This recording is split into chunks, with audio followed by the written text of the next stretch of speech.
detail of which will be covered by Dr. Sanjay in the later session. But for now, I will say that there are some attacks which can change the DNS response that is reaching to you. So there may be cache poisoning attack, there may be corruption of data, there may be impersonation. So there are so many kind of attack. So the question is, how can we authenticate that the data has originated from an authoritative server? And how can we ensure that the data is unaltered, or basically the integrity of the data or the DNS response is maintained? Nothing has been changed. So for that, we require DNSSEC. So we'll see how DNSSEC works. So DNSSEC basically adds cryptographic signature to existing DNS record. So whatever DNS records are there, a corresponding signature will be added for all the DNS record. And whenever somebody queries to the DNS server, first the signature will be verified. And if the signature is verified correctly, then only the response will come to the user. Now, so this ensures that there is no modification on the root, as well as there is no fake record injection. So, so before I start talking about DNSSEC, there is one thing, cryptographic signature. So I will take a brief time on explaining how this cryptographic signature works, or if you tell me that you all are already aware with this cryptographic signature, then I will skip.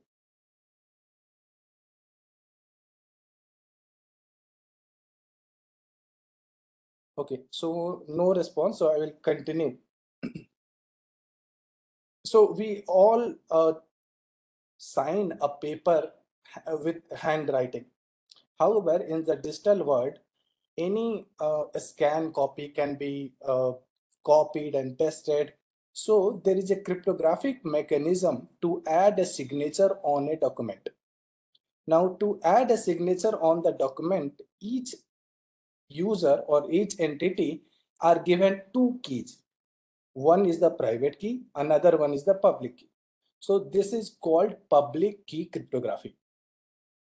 Now, if I want to sign an electronic document, I will use my private key, because the private key is only available to me. Nobody else can see that private key. However, for verification of the digital signature, anyone can use my public key and verify it. And it is intuitive because the public key is available to everybody. Basically, anyone can see my public key and verify my digital signature. So I will just go through the process of digital signature. So consider this is the message that has to be sent to some other person. So I want to add a digital signature to this message. So for that, there is a first step that I have to create a hash of the message. So what does hash do is, so hash basically gives a digital representation of the message, which is of a particular length, a fixed length. For example, MD5 is for 128, SHA1 is for 160 bit, and similarly, there are other 384, 224. So there are different output length of the crypto hash. So once we hash the message, we get a message digest, or it is also called the digital fingerprint of the message. Now this message digest, we have to encrypt using the private key. Whatever output is there after the encryption with the private key, that is called digital signature.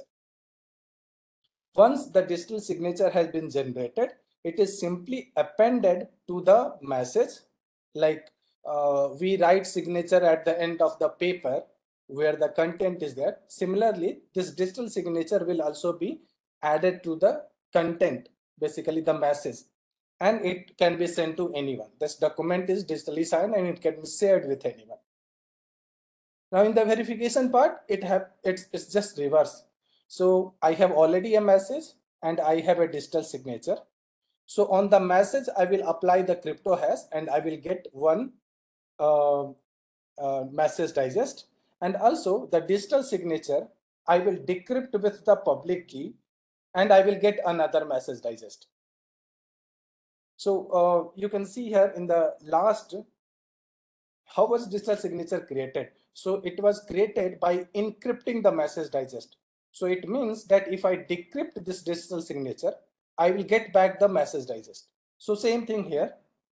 So I have to decrypt this digital signature. So I will get a message digest, and independently, I also have the message. So I will apply hash on the message and both will be message digest. I just have to compare whether both the message digest are same or not. If they are same, it means my signature is verified. If there is any change, suppose even there is a space has been added in the message, then the hash will be completely different and the message digest won't match, and we will say that since the message has been altered, so therefore digital signature could not be verified. Is this fine? Are you able to hear me? Yes, you are audible. Okay, thank you. Now, so DNSSEC also does the same thing. So there are resource records. Maybe in the last presentation you will have seen there are A record, AA, MX record. So there are multiple resource records. We just have to add signature. So we'll see that after introduction of the DNSSEC, what new resource records have come. So first one is RRSIG, which is resource record signature. So it contains a cryptographic signature corresponding to one resource record. Now, second one is DNS key, which contains public signing key, because as I said that for digital signature, you require public key and private key. Now, private is stored safely, privately. It is not visible to anybody, but the public key that is contained within a DNS key resource record. Second one, the third record is DS, which is called delegation signer. So delegation signer is used for propagation of trust. So how that will be done, we'll see later. Next is next secure record and next secured record 3, NSEC and NSEC 3. So suppose that I query a web server, query a DNS server, and there is no record for that. Maybe the domain is non-existence. Now I cannot sign a non-existent record, which is not there. So what does NSEC does is it gives the next record, which is in alphabetical order. For example, suppose that on a server there are records like auth and mail. Okay, so auth and mail.cdac.in, auth.cdac.in, mail.cdac.in. But I deliberately asked about drive.cdac.in. Now drive.cdac.in is not there. So what it will do is after D, whatever alphabetical order next subdomain is there, which in this case is mail, will be returned as the next secure record. So this is for explicit denial of existence.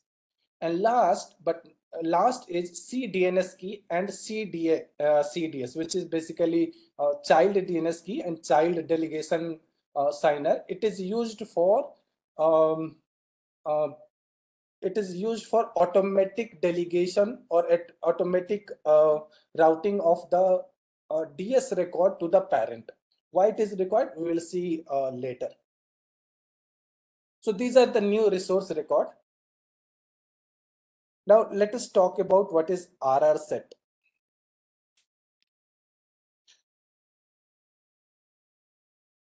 Okay, so next question, one question is that please explain NSEC again. So whenever we ask for a record, if it is not there, it will give me a blank, like this domain does not exist. Now since we are using DNSSEC, every record has to be signed, but I cannot sign something which is not there.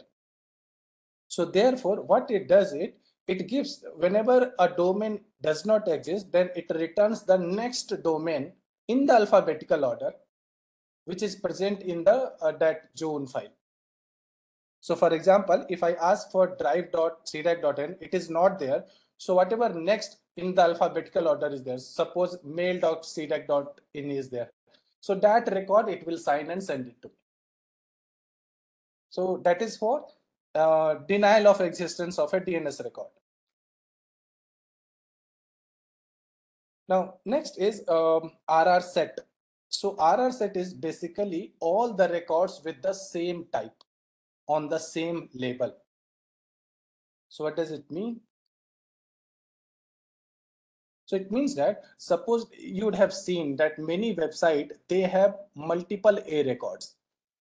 So for example, you can look for Microsoft.com. So it will have multiple A record, multiple IPv6, basically the AA record. So all the multiple records, they are in one single RR set, which is resource record set. So for example, if for Microsoft, there are 4 A record and 2 AA record.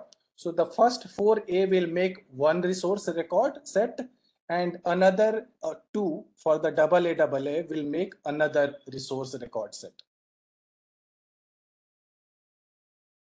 So you can see this example in which there are 3 A record and there are 4 MX record, which is basically the mail exchange record. So they make one RR set for the A record and one RR set for the MX record. So this is resource record set. Now, when we do a DNSSEC signing, so all the full RR set is signed. So individual A records are not signed. All the A records corresponding to one domain are signed together. One domain, I mean to say the one label, for example, www.microsoft.com. And even the verification of the signature will happen on the entire RR set. So this is important, that the DNSSEC signature is applied on one resource record set, not an individual A record or AA record. Okay.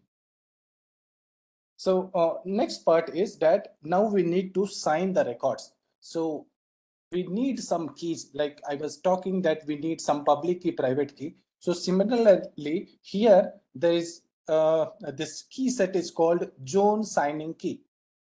The zone signing key is basically used for signing a RR set. Okay. So they will be in pair, private key and public key. So private key will be used to sign the RR set and public key will be used to verify the signature. So suppose there is a RR set for AA for www.google.com. So the private key will be used and the resource record which will come will be RRSIG, which is a resource record signature.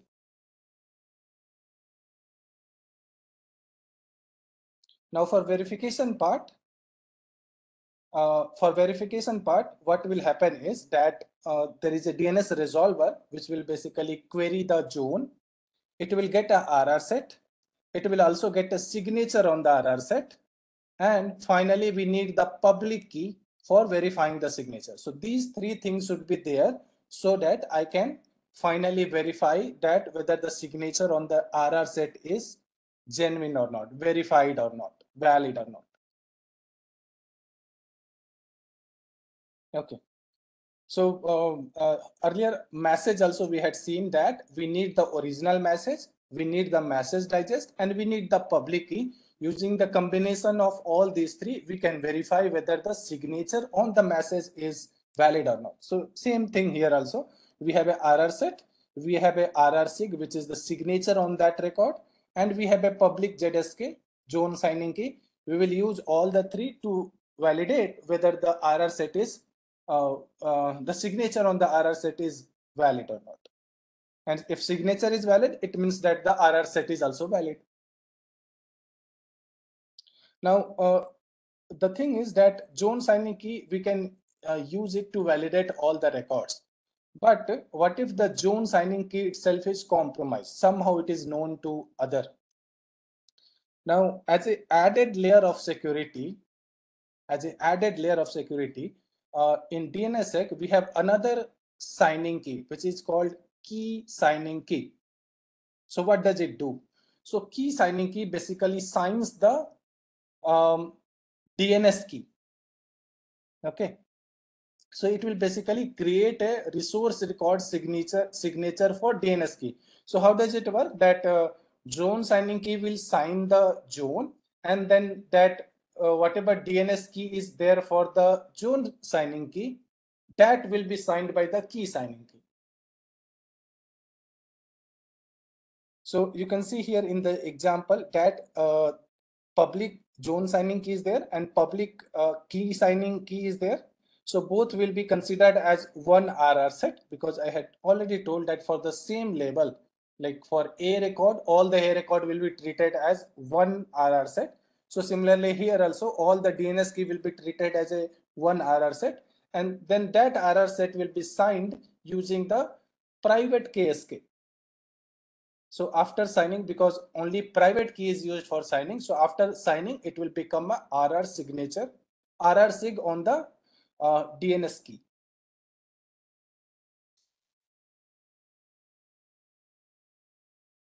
So basically for DNSSEC, we require two set of key. One key is zone signing key, which will sign the zone. And then we have key signing key, which will basically sign the DNS key, the zone signing key itself. Now we'll see the full picture of the record verification. So I have a RR set, then I have a RR signature on the MX record set, and I have a DNS key, which is the public zone signing key. Now, if I use all these three key, then my RR set will be verified. Fine. But the zone signing key, that itself has been signed by the key signing key. So we need to first verify the zone signing key. So for that, we need the DNS key set. Then we need the signature on that DNS key. And we also need the public key signing key. These three things. So if these three things are there, then the public ZSK will be verified. So these three things will basically verify whether my zone signing key is valid or not. And once my zone signing key is verified, then using this MX record RR set, RR sig, and the verified public zone signing key, I can validate the RR set itself. So two level of verification is there, that since my records have been signed by zone signing key, so first I should verify the zone signing key. And once the zone signing key has been verified, then I will verify the resource record. So two level validation. But remember, this is only within a zone. But in DNS, there is a hierarchy. So hierarchy means I am suppose C-DAC.in. So I am the name server for C-DAC.in. Above me, there is a .in, and above .in, there is a root server. So whatever signature I did, it was only valid for me in my zone. But how will the my parent will know, or how will the trust be propagated from me to my parent .in to the root server? So for that propagation, the next concept is delegation signer record, which is called DS record.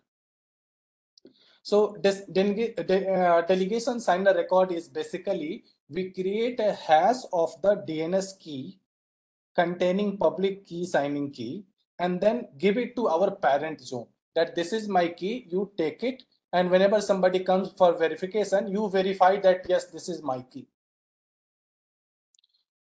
So how does it work? So there is a child zone.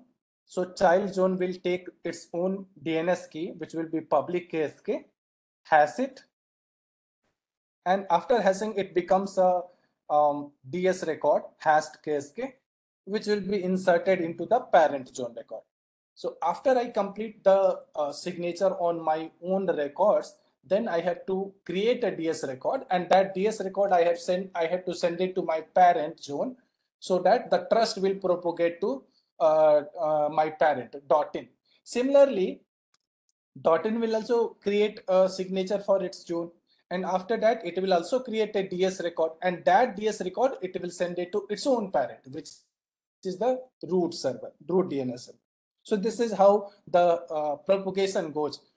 So I sign, I create a DS record, I give it to my parent. Parent signs, creates a DS record, gives to its own parent, which is the root server.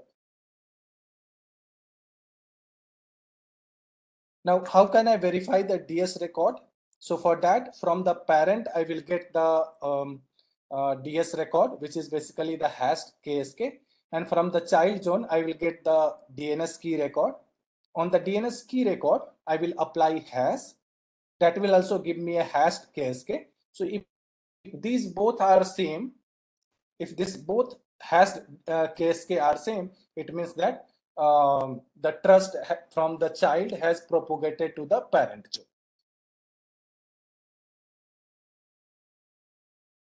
So let's see the chain of trust. So there is C-DAC.in zone, and it has a public KSK, which it will give it to its .in zone. .in zone will have its own public KSK, which it will give it to root zone. And for root zone, there is a private root signing ceremony. So in which many individuals across the world, they come together and in a transparent manner, they sign the root zone. So for that, I do not require another DS record. So this is how the chain of trust is maintained via a DS record, which is basically hash of key signing key. So now we'll see the full verification process. So root is there and a client is there. So client will ask for www.cdac.in. So root will return multiple things. One is the RR set, another one is RR set signature, and then the DS record for in, and the DS signature, and the referral for .in. That this is the name server for .in. So the client will verify the RR set signature by decryption using key signing key. It will also verify the DS signature using zone signing key. And once it has got the DS signature for .in zone, it will connect to .in. .in will return it again the same set of values: RR set signature, DS record, DS signature, and referral for the next domain, C-DAC.in. Again, the verification will be done, and after verification is completed, now it will connect to C-DAC.in name server. It goes to C-DAC.in. C-DAC.in will return RR set signature, A record, and signature of A record. And since we only require the www.cdac.in, it doesn't need to give further DS record for its child. It has no child ultimately, so it will not give a DS record. So this set will go to the client. Client will verify the signature on the RR set, and this time only comparison of the DS record obtained from the parent and obtained from the zone itself, that will be done, and DS will be verified. And ultimately, once the signature on the record, A record, is decrypted and compared, then the RR set, whatever A record in the RR set is there, that will be given to the client, final client. So this is how from top to bottom. Earlier, we saw the example from bottom to top, where the public key signing key was added as a DS record in the parent. Now this time we started from the root, just like the DNS query works.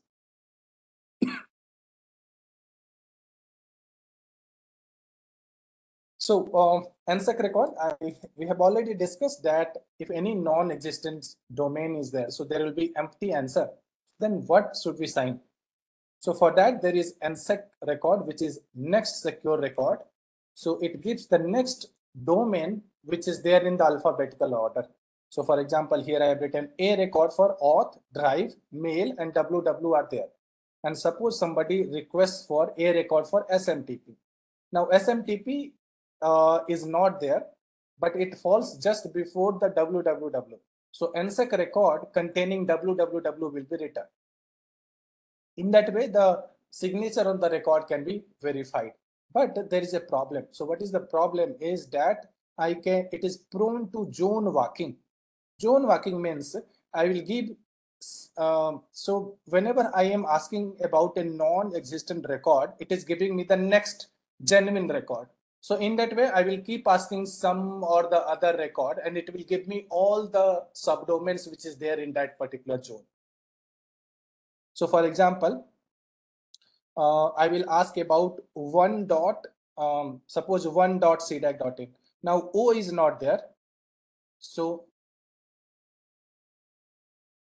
next will be www, it will return. Similarly, I can ask about, suppose, email.cdac.in, and email.cdac.in is not there. So it will return me after em is there. So mail.cdac.in. And in that way, I can get all the subdomains that are available in that website. Now somebody will ask that, okay, so what is the big deal? So many times it happens that some of the subdomains that are internal for the organization. For example, for C-DAC, we have ihrms.cdac.in, or maybe some authorization.cdac.in. So which is only for our internal consumption. It should not be publicly announced. So for that, avoiding that zone walking, we have NSEC 3 records, which basically cryptographically hashes the record. So if the record is hashed, then it is difficult to enumerate the next record in the zone. So NSEC 3 is mostly used now, but still you can use NSEC also. It is up to the system administrator. Okay, so let's summarize it. So DNSSEC basically guarantees the authenticity of DNS answer origin because it is signed by the authoritative DNS server. So we can assume that whatever response is coming, it is genuine, it is authentic. It also ensures integrity because we have seen that it uses a hash and we compare hash. So if any small change also is there, so hash will not match. So in that case, we will say that, okay, this and response has been altered. So integrity of the reply is there, and there is authenticity of denial of existence, which is done using the NSEC record. Now, one important part is that DNSSEC doesn't provide confidentiality. So whatever response we are getting, it is signed, not encrypted. Remember, so if something is encrypted, then only it provides confidentiality or privacy. But if it is not signed, so it will only give us authentication and integrity of the response. And of course, it cannot protect against denial of data. So any denial of data attack is there, so that DNSSEC cannot cover. It's simply authentication and integrity. So implementation we will see at the last. So now we'll go to next topic, which is DNS over HTTPS. So any question till now?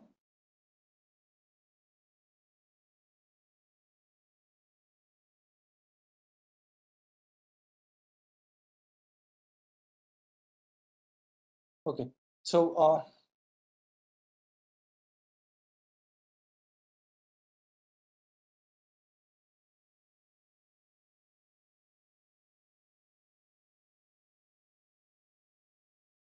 okay, so next, since there is no question, so we'll move ahead. So whenever you are doing a DNS query, so from client to DNS resolver, the query goes in plain text as a UDP packet. And whatever response comes, that is also in plain text. So anyone who is there, because since all the packets go from the client to the resolver through a series of devices and wires, switches, routers. So anybody who is sitting in the middle, man in the middle, they can see what you are doing, what websites are you surfing. So there is no privacy basically. So what can we do is, if somehow we can encrypt whatever query we are giving or whatever response we are getting, somehow we can, if we could encrypt, then the man in the middle, it will only get some encrypted text for which it cannot make sense that what it is. Now this encryption that can be done using two technology. One is DNS over HTTPS. So HTTPS, you may be knowing that this is a web server technology, so through which we basically access websites.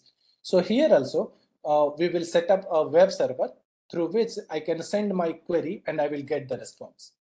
So this is another protocol, DoH.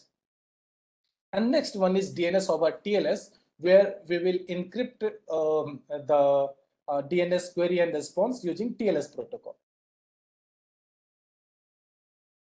So DNS over TLS is basically. Sorry to interrupt you, Anoop ji. There is a question from Surya Khan. Is there any kind of configuration has to do? Any kind of? Is there any kind of configuration has to do for each security option? For each security, I did not get, sorry. 1 minute, I'm just sharing on your chat. Yes. In the chat box, there is a question. Okay, no. We have to do the configuration. We'll go at the last, that implementation part. Okay. Okay, so we'll see.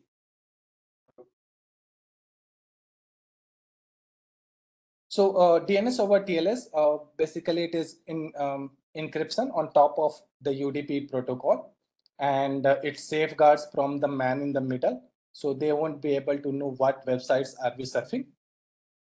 And it runs on default port 853. We can also change the port. There's no issue in that.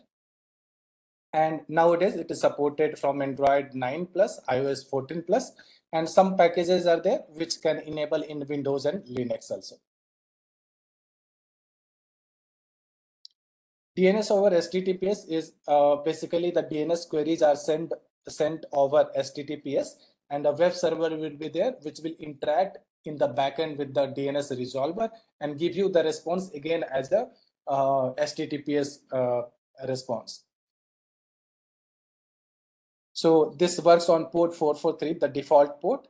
And in this part, so in DoT also, we directly contact the authoritative name server, which will give me the response. Well, it will be encrypted, but I get the response directly from the authoritative name server. But in case of DoH, we are basically, the client is basically talking to a web server, and the web server is acting as an intermediary, and that in turn will talk to the DNS resolver and give us the response. So there are several DoH server already established. For example, we have also established one DoH.iref.in. There is Google DNS, DNS.google, and Cloudflare-DNS.com. So these are some of the DNS server which you can use in Firefox, for example. So how does it work? So there is DNS or DoT server, and we send it we ask for the IP. In the backend, it will connect to the, again, same thing, root server, then the next .in server, and finally the authoritative server for C-DAC.in, and final, the whatever response it is getting from the C-DAC.in name server, it will return to the client. So remember, the communication from the client to DoT and DoH, only this part is the encrypted part. But after that, whatever is going in the backend from the DoT or DoH server to these servers, they are not encrypted. Okay, so only from the client to the DoT or DoH server, that's the encrypted part. So so one thing is, which one can we use, DoH or DoT? Well, it is up to individual. We can use anything. But there are some questions. For example, is DoH really secure? Well, no. So basically, whenever you make a encrypted query through DNS using DoH, yes, whatever your query and response are encrypted. But after that, you have to surf the website. So for that, you will connect to the web server, and as soon as you connect, people will know what you are connecting to if somebody is there. And even if you use HTTPS, there is one SNI, server name indication, which will give the name of the actual server that you are connecting to. So in that way, maybe DNS part is encrypted, but whenever you are connecting to directly to the web server after getting the IP address, then any man in the middle can know what website you are connected to. If you want absolute privacy, then you can use Tor in conjunction with DoH, or you can use VPN. So that will be absolute privacy, not only the encryption of the DNS, but also of the other things. Now DoH versus DoT. So we versus DNSSEC. So DNSSEC, we have already known that DNSSEC is only for the authenticity of the record and integrity of the record. So whatever response I am getting, that is authentic. It has not been altered. It has not been changed. But what about DoH and DoT? So it is for the confidentiality part. So my records, whatever response is there, that is encrypted on the channel. So it is only for channel security. So if we can use both, and we will get a complete authenticity, integrity, and confidentiality. So this is all from the presentation point of view. Now we will see the implementation. Before that, any question is there apart from the implementation question, conceptually and for conceptually understanding it?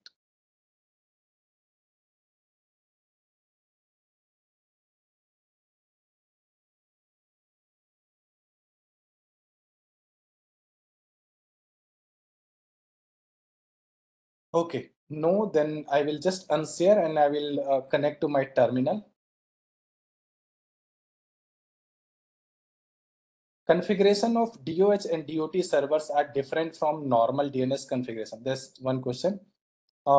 It's different, but we can do on the same server. So for example, if I use bind for the configuring our DNS server, in that DNS server itself, I will add 2-3 more parameters, and my DoH and DoT will be enabled.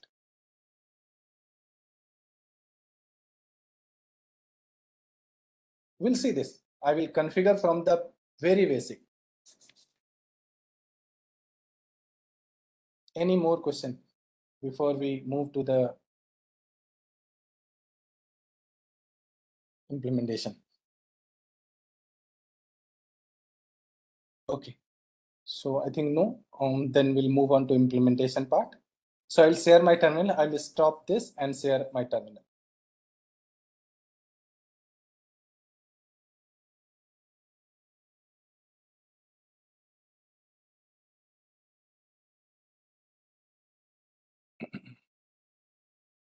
Okay, so this is my terminal, and I am basically using a virtual machine of Ubuntu server. So let me show you lsp_release-a, which will give me the information about the Ubuntu server. And you can see it is Ubuntu 22. Next, I will show you the host name. So host name is doh.pkindia.in. And this is already pointing to my own local host server. Next is my IP address. So I will show you my IP address. So my IP address is this: 172.16.11.128. So this is my IP address. So these three are just for the information. Now, next part is I will show that currently I'm not running any DNS resolver. So for example, nslookup C-DAC.in, and I will enter my own IP 172.16.11.128. And you will see that connection is refused. So basically there is no server running. So that's why the connection is refused. So next, again, I will clear it. And I will install bind. So I will be using bind for the demonstration. Now, in the earlier session, there were so many dependencies, but for Ubuntu, all I have to do is apt install bind 9. So this is the command, apt install bind 9. And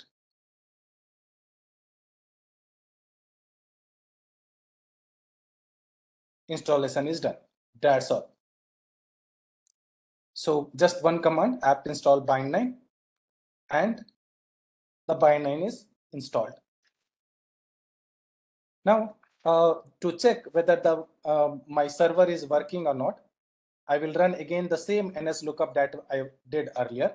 Earlier, there was no response. Now you can see that there is a response. So it means my local DNS server has started running. Now after this, since we will be using DNSSEC, so there are two parts. One is that whatever authoritative name server is there, they should implement DNSSEC. Second thing is the client that I am using, means basically my computer, my browser, whatever client is there, they should also be able to verify the DNSSEC. So let us, I will show you, I will check whether my client is DNSSEC enabled or not. So for that, 172.16.11.128. So I'm basically dig is one tool. I think last session it would have been shown that dig is a tool using which also I can get the response from my DNS server. So I will show for nixie.in itself. So dig @ my local IP nixie.in plus DNSSEC. So this is basically a flag which I am using to tell dig that give me the DNSSEC record, and plus multi. So multi is just for multi-line support. Now if I put this command, you can see that for nixie.in, it is giving me RRSIG, which I was calling the resource record signature. So since it is giving me RRSIG, it means that nixie.in is DNSSEC enabled. Another thing is here in the response, you can see there is one thing called AD in the flags. AD is for authenticated data. It means it has also verified the signature on that resource record up to the root level. Not only up to the nixie.in, but up to the root level. So in that way, these two things, that RRSIG is already there and AD is already there, it means that my client, dig client, is enabled to make DNSSEC query. Now next. So next part is I will create a zone. So for creating a zone, we have to go to etc bind. So this is the binds directory. So here there are multiple files. One file is named.conf.local, in which I can create a local zone. So if I have to create a new zone, I will go to this and create the local zone. Then named.conf.options. So options are basically, for example, do you want DNSSEC validation? Do you want to listen on a particular port? And what is the working directory of bind? So all those things will be covered in the options. So let me show you cat named.conf.local. So local, it will be blank because there is no zone. So if I have to add a local zone, then only this will be used. Next, I will show you options. So options, there are multiple options. So for example, here you can see the directory is where cache bind. It means that anything I want to put, suppose my zone file I want to put, or any key file I want to put. So all those things I will put it in where cache bind, so that the DNS server will have readily access to that resources. Then we have DNSSEC validation auto. I was just talking about this, that my client should also be able to validate the DNSSEC and listen on IP basis. So that's all currently. We will add more options later when we go to DoH implementation. So now we have to add a zone. So for adding a zone, nano named dot conf dot local. So this is basically where I can create my zone. So I will just go here, and in this I will add a zone. So zone Anoop dot C-DAC. So I'm just adding a non-existent domain. In is for internet class. Now this zone, it is of that. So first we have to declare the type of the zone. So it is master. Now DNS server, whenever you create an authoritative DNS server, you can have multiple authoritative DNS server in which one can be master and another will be slave. Why this architecture? Because if you have a master server, so automatically the slave server will sync from the master. So any change you need to make only in the master server, the slave servers will automatically sync. So this is one benefit. Second thing is, even if the main primary server is down, the users can get the values from the secondary name server. So that's why people keep multiple name servers in which one they can declare as the master. So here this is my own only zone. So I will create this itself as the master, and then the zone file. So where all the entries will be there, like www.cdac.in or www.mail.cdac.in. So these entries, all these are in a file. So let me give a name to this file, Anoop, or maybe C-DAC. Done. So only these two things are there: zone, the name of the zone, in for internet class, and then type master, and the zone file C-DAC. I will save it, Control S, Control X for exit. Done. So my configuration is done. Now I will have to create a zone file. Now, how do I create a zone file? So I can create a zone file from scratch, or if you come, I will just do a ls. You can see that already there are some zone files. So I will just make a replica of that zone file and then edit that zone file. So I will copy it, db.local, and copy it to my var cache bind directory. Why? Because that is my working directory for the bind. And I will give it a name C-DAC, because I gave the name for my zone as C-DAC.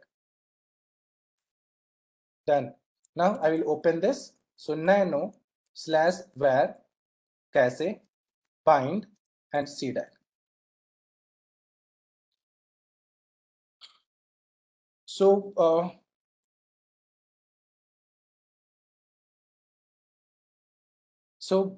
here I have to make changes. So instead of localhost, it will be Anoop.cdac.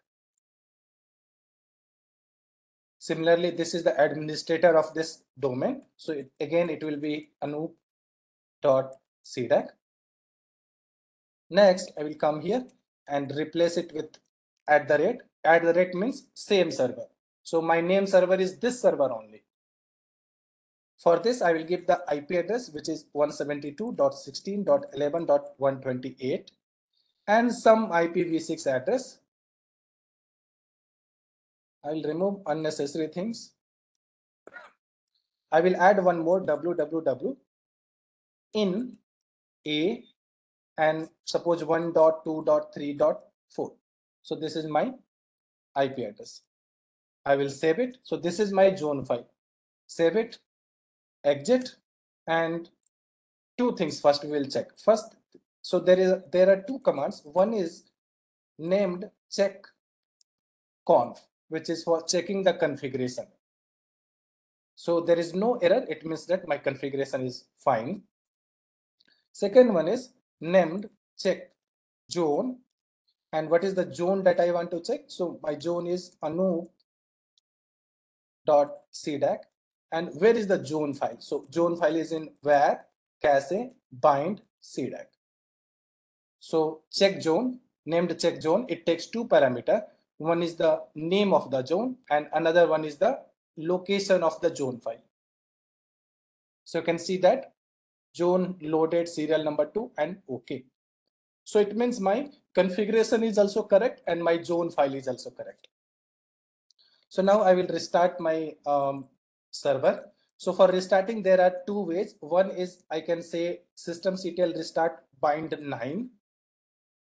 And second one is instead of bind 9, I can also use named. So name daemon, earlier it was there. So that also I can use. Once I have completed this, I will check using NS lookup. So NS lookup, just now whatever domain I have created. So www.anoop.C-DAC. And where do I want to query? So 172.16.11.128. So it is returning me the IP address 1.2.3.4. It means my zone configuration is totally fine and totally working. There is no issue in that. So any query till now?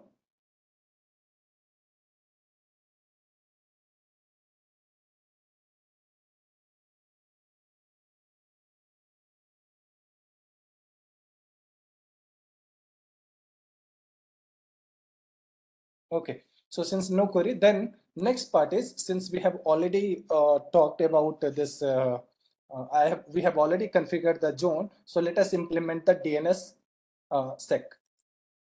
So for that, again, we will go to our named.conf.local. And here we have to do two things. So first thing is we have to specify the DNSSEC policy. So consider that the name of the DNSSEC policy is DP, just some random name. And second thing is I have to enable the signing, automatic signing, which will be inline signing, yes. So these two things implement, these two lines that are the only lines that we need to add for the DNSSEC signing. But we have written here the policy, DNSSEC policy DP, but we have not defined what is this DNSSEC policy. So let us define this DNSSEC policy. So DNSSEC-policy space DP. Whatever name I have kept here, same name should appear here also. So I'm defining this policy. So first thing is I will give the zone TTL. So max zone TTL, which will be 604800. So TTL set. Next part is keys, because you already know that there are two kind of keys that we need to define. Now any this keys, which public key, private key, there are multiple things with the keys. One thing is that which algorithm should be used for generating the key. For example, there are RSA, there are ECDSA, which is for elliptical curve. So which algorithm should I use? So that we have to define. And second thing is that these keys, they are not for lifetime. They are not for always. So we also have to specify that for which period they will be valid. And last but not the least is NSEC3 parameter. So three things. One is max zone TTL, second one is keys, and third one is NSEC3 parameter. Now coming to the keys. Now there are two keys, KSK and ZSK. So KSK, I will define the lifetime. So we just have to write by one space. So we just have to give one space and then next.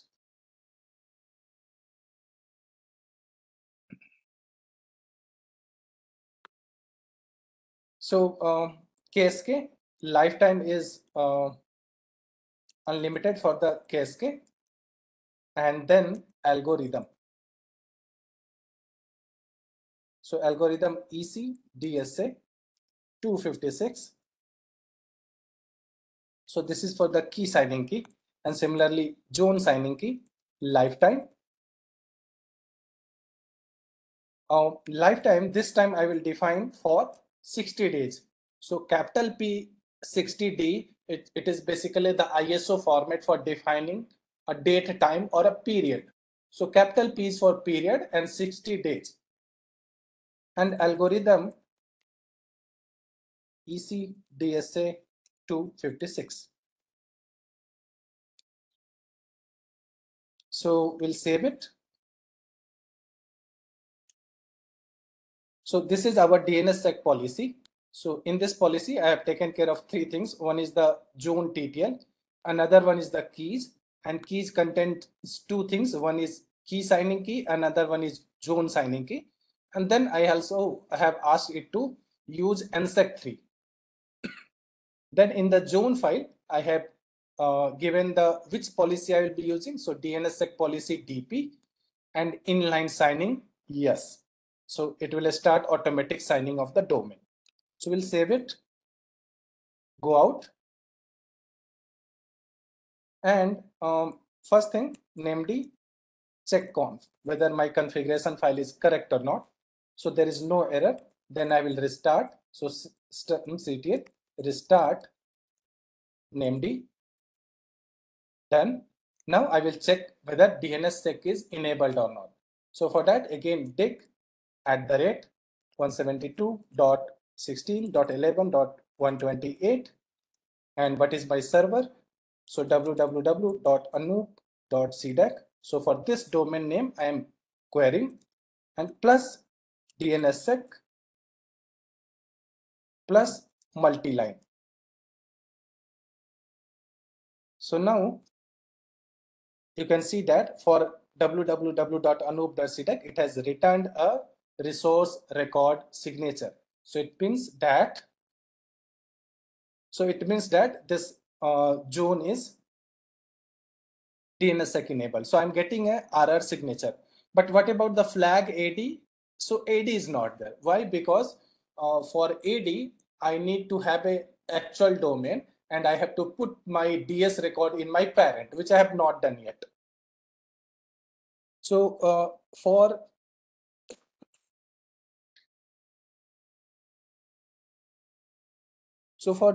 DS record,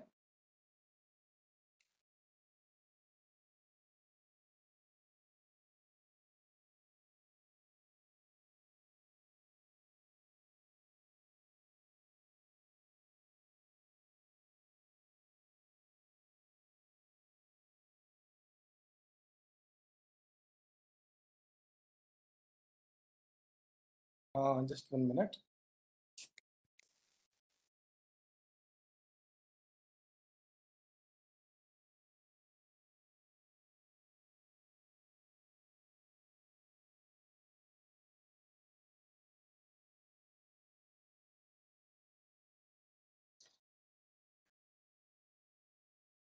So for DS record, let me clear this up to here.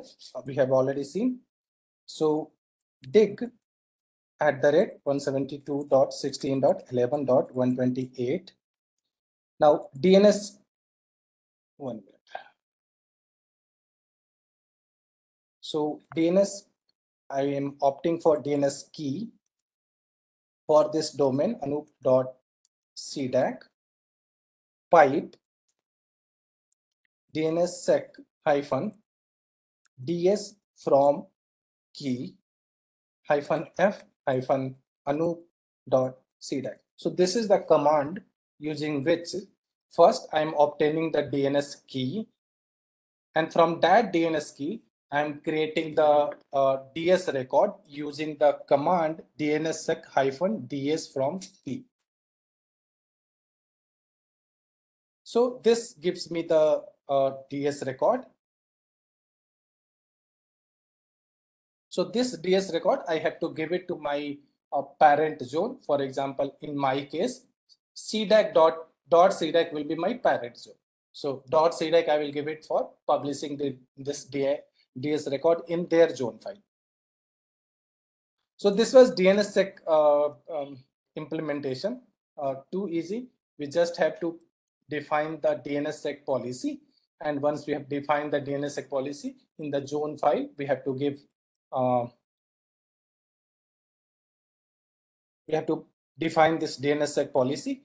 And once this policy is done, we just have to tell the zone file to take that DNSSEC policy and start signing the records.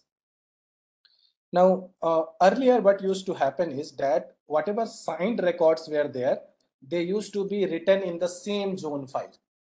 But with inline signing, your zone files remains unchanged. So for example, cat where cache bind C-DAC. So this is my zone file. You can see this is same as the unsigned zone. But when I am putting a dig, the server is signing on the go and then providing the response. So this is all about DNSSEC implementation.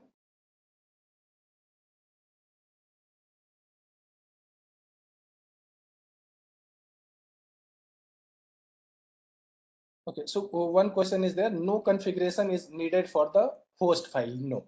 So for the zone file, we do not need anything. Just in the configuration in the where we are declaring the zone, there only we have to define the DNSSEC policy and start the inline signing. We do not need to make any change in the this DNSSEC. So earlier the process was very cumbersome. So where you have to generate key pair, you have to sign it, and then you have to append it in the zone file. So that was a cumbersome process. But with latest this bind version, we don't have to do anything. All the signing is automatic. You just define the policy.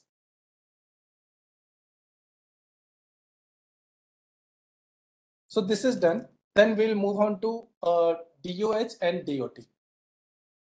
Now, since DoH and DoT, it works using TLS protocol because ultimately HTTPS is also HTTP plus TLS. So we need a public key and private key. Now, since just like for any web server or website, for example, nixie.in, there will be one TLS certificate and a private key. Similarly, here also we require a public key and basically a certificate and a private key. Now, you can get it from anywhere. For example, nowadays, Latest Encrypt is giving that for free. Or you can also buy it from anything. For example, you can buy from eMudra or whatever online provider are there. Like for example, zerossl.com is there. Or in fact, ssl.com itself is there. So many are there. You just have to buy from any one of them. Or if you want free, just use the Latest Encrypt. So for my case, for this example, I have already got one private key and one public key, public certificate. So let me use them itself. So I will copy them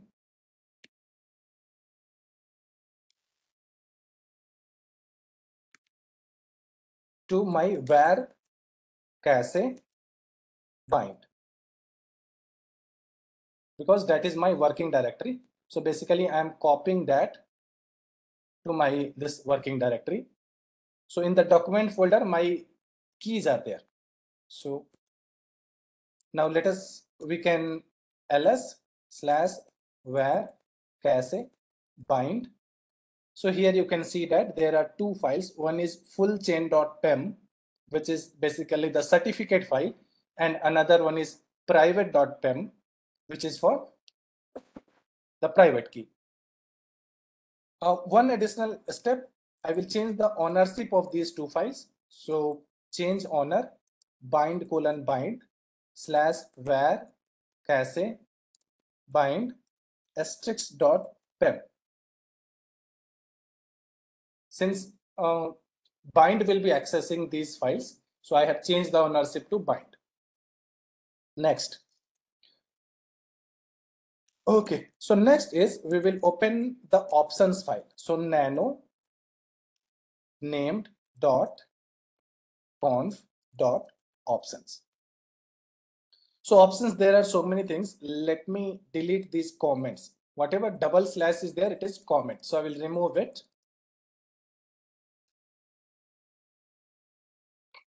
And first, I have to define that where my certificate and private key are there. So TLS, and I will give it a name, suppose DoT.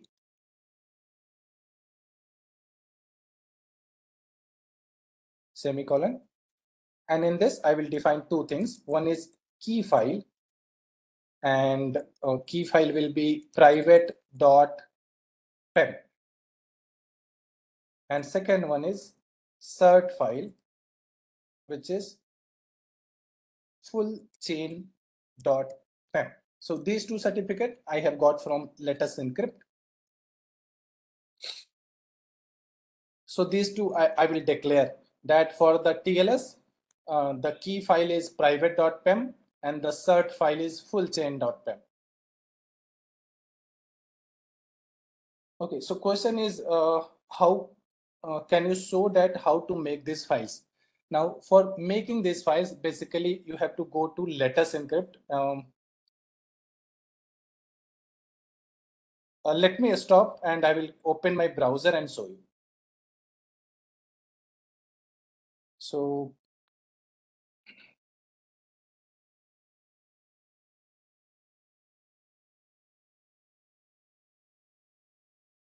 So this is my Chrome browser. You can search for Let Us Encrypt. Go to Let Us Encrypt. Get started. And go to this cert bot. So certificate bot, which will basically create a certificate for you. And then click here. And here, depending on what software you are using and what operating system is there, for example, Ubuntu 20, it will give you the instructions.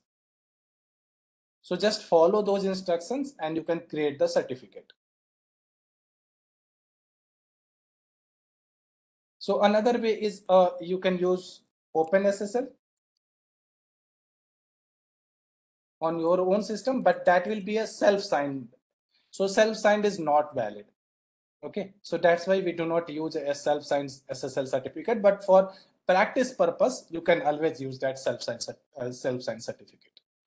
But for production server, you should go to this Let Us Encrypt cert bot, and depending on what software you're using and what operating system you are using, it will give you the instructions, run that command and get the certificate. Okay, back to our terminal. So once I have defined the this TLS DoT, so first thing I will do is listen on port 443. So I'm defining that for DOS, you listen on this port 443, and then for TLS, you use DOH. So DOT, whatever I have defined here. So just like you remember this DNSSEC-Policy I had defined, given it some name. So same here also, I have defined TLS and given it a name DOT. And then HTTP default. So what is HTTP? So HTTP is basically the endpoint. So for example, www.cdac.in/DNS query. So /DNS query is the endpoint of the API where I will connect and get the response for my DNS query. So all the APIs, they have an endpoint. So here the default endpoint is /DNS-query. So, but we can change that also. So we'll see that. So so this is done. And next, listen on port 853, because I also have to configure DoT, TLS, DoT, and this time that's all, because for TLS we do not require any HTTP. So simply any.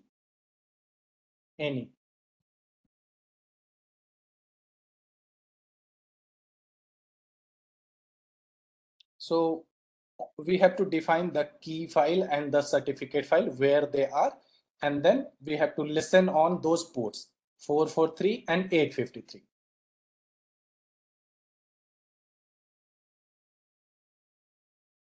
Okay, so once you are done with these three, these are the only lines that you have to enable. That's all.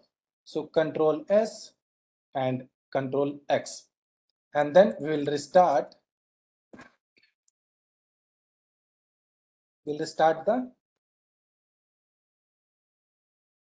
named.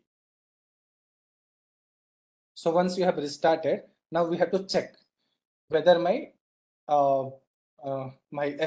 this DOH and DOT is working or not. So for that, there are multiple ways. For example, dig @172.16.11.128, and then my what query I am putting. So www.anoop.C-DAC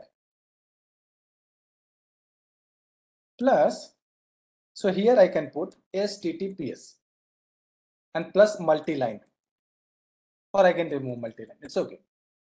So plus HTTPS flag says that you have to query the DOH server, not the usual name server.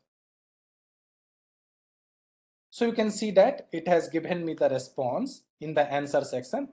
And here also you can see the server.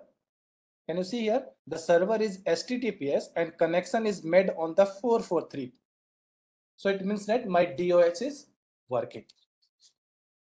Same way, let me clear it first. So same way, instead of HTTPS, I will make it TLS. So plus TLS. And then you can see that answer is there. And also you can see here the server is TLS server, and port also you can see that it is the 853 port. So it means both my DOT and DOS server are running perfectly fine. Now there are other ways also for checking it. So one of them is like curl. So curl -DOH URL. DOH URL, and then I have to give the DOH URL, which is HTTPS and DOH.pkindia.in/DNS-query, and then what website I want to access. So HTTPS and then suppose google.com. So in the curl command, basically I am asking the DOH server to give me the URL of google.com, and once the IP is obtained, IP of the google.com, and once the IP is obtained, the website will be served using the curl. So I press enter, and you can see that the website is returned. It means my resolution was successful. Suppose that I change this endpoint, DNS query. If I remove this, now this endpoint will not match. It means my DOH cannot be reached. So in that case, if I press enter, you can see could not resolve the host name. Why? Because my URL is incorrect. So the question is, can I change this URL? So yes, I can change. So we'll go back to named.conf.options. And here for HTTP, we will define another thing, which is DOH. So this is just a name. DOH is just a name. You can give your own name also. There's no issue with that.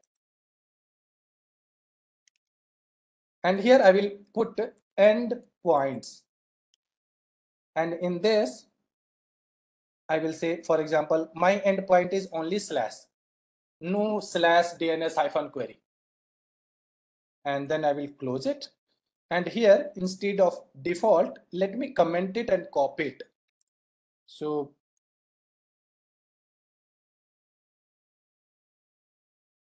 first line I will comment, and in the second line after HTTP, now I don't want the default part.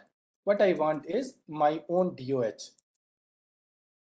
So I have changed the endpoint. By default, it is /DNS-query, but now it will be only /. So save it, exit, restart.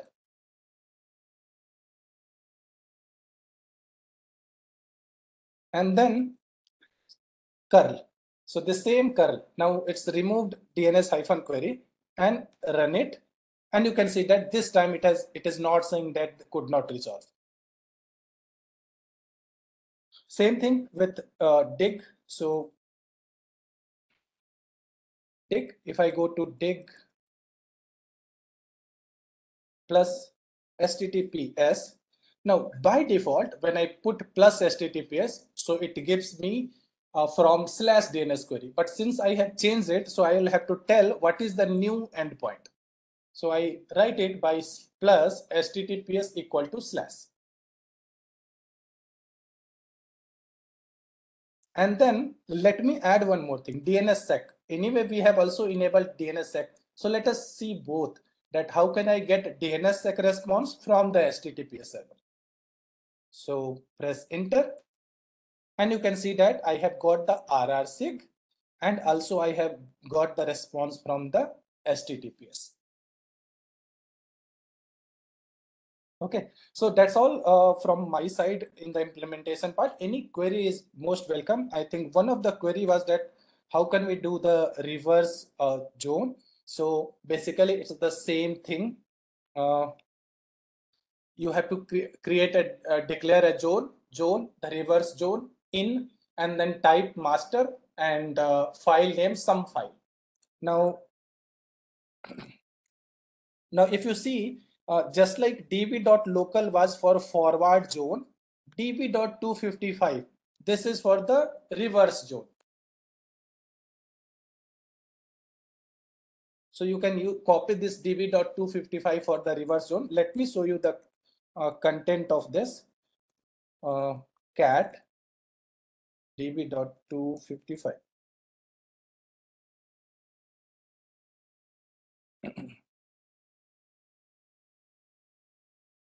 Okay, so in that way, using this, you can also do the reverse. You can see here it says bind reverse data file for broadcast zone. It is for 255.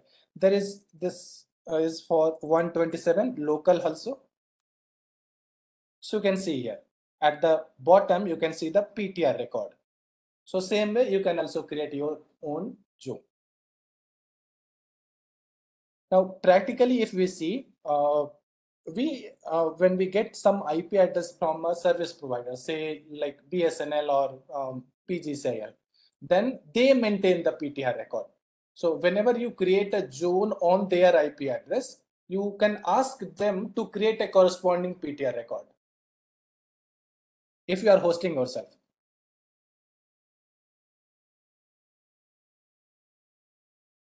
So one question is, do I need to install Apache? No. So whenever you are using DoH, so by default, the latest bind from 9.18 onward, they have included a small web server in the bind itself. So separate Apache or separate Nginx do not need to be run. You have seen here now itself. I have not installed anything extra. I have just installed the bind.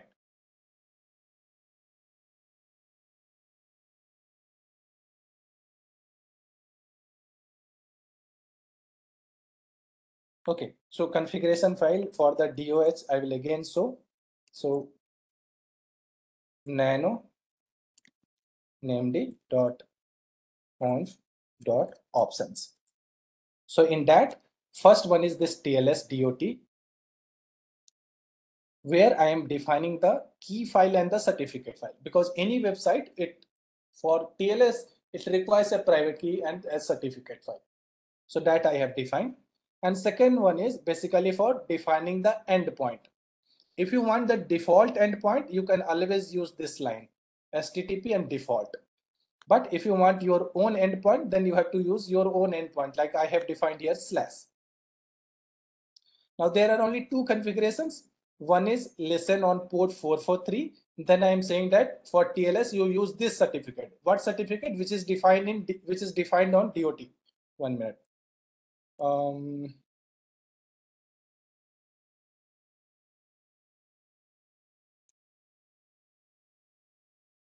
So which is defined on DoT. And for HTTP, I am asking to use the endpoint which is defined in DoH. For DoT, which is for TLS, I do not need any HTTP part, so I will end it here itself. TLS, DoT, that's all.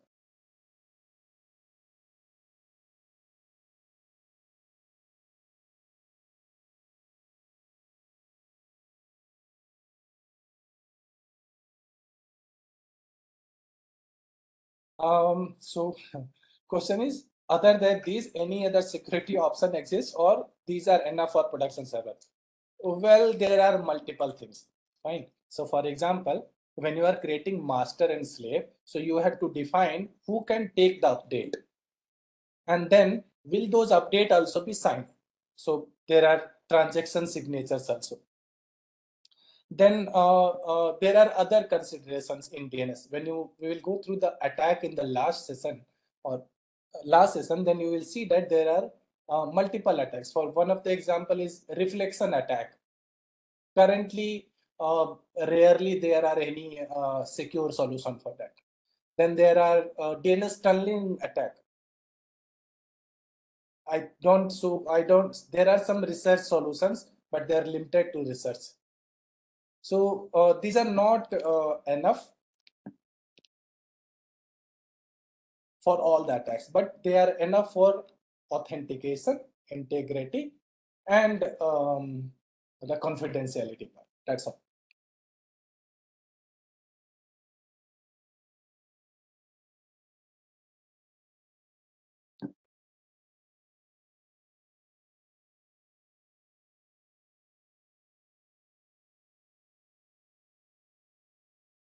Um,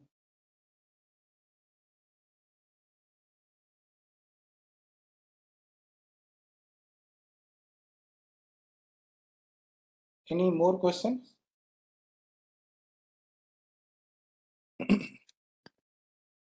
So one question is, what is the use of AXFR? So that is for the zone transfer part. I have not covered that. My goal was only to cover the DNSSEC, DOSSEC, DOT. So, but as I explained earlier, that we have multiple zone servers because we want availability, so that even if one zone is down, another zone can take over. And in that case, we create one as the master, others as the slave. We make change in the master, and we only allow those slaves to take the change after a certain duration. So in that way, all my zone will remain updated.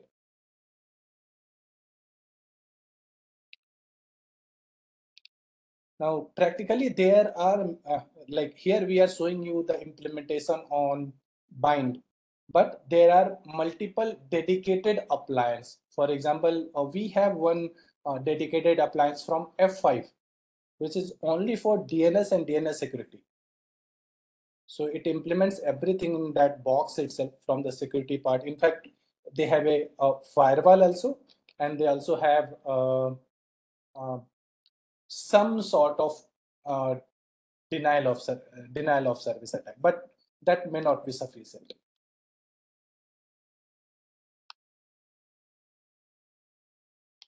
Any more questions?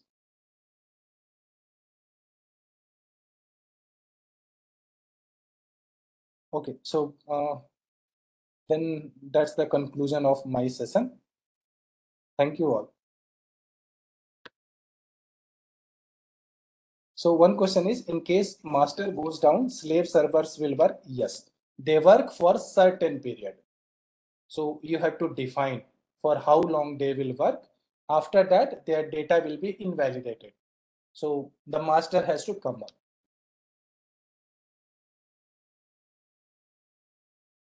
So you would have seen that SOA record. So in the SOA record, basically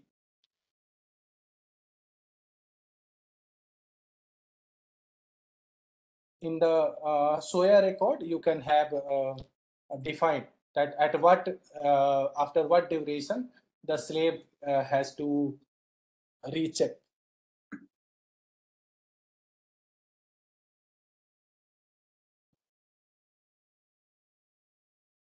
Okay, then that's all. Thank you all.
thanks to Nixi, Chandraprakash sir, Shubham sir, as well as Rajiv sir for providing us